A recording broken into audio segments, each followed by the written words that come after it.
வண்டியை வண்டியை வண்டியை வண்டியை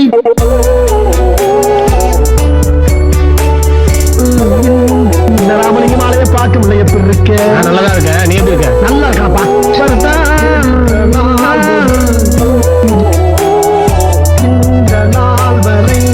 வண்டியை இது 45 லட்சம் கொடுத்தேன். 1 கோடி ரூபாய் ஃபைனான்ஸ் போட்டுருந்தேன். வண்டியை பாத்தியா? ஆனா இந்த வண்டியில போகும்போது ஹெல்மெட் போட்டு போனோம்க்கா. நீங்க ஹெல்மெட் போட்டு போக இந்த வண்டி எடுத்துருக்கீங்க. எல்லாரும் ஹெல்மெட் போட்டு வண்டி ஓட்டுக்கா. ஹெல்மெட் போட்டு வண்டி ஓட்டினா யாருக்கு எந்த பிரச்சனையும் இல்ல. நம்ம காவல்துறைக்கு எந்த பிரச்சனையும் இல்ல, நமக்கு எந்த பிரச்சனையும் இல்ல, யாருக்கும் பிரச்சனை இல்ல. ஃபைன் கட்டணும். அதோட ஹெல்மெட் போட்டு எல்லாரும் வண்டி ஓட்டுக்கா. பைக்ல பண்ணாலும் சரி, சைக்கிள்ல பண்ணாலும் சரி, எதுல பண்ணாலும் சரி. இது ஆனா ரேட்டு கூட 1 கோடி 45 லட்சம் கரெக்டா?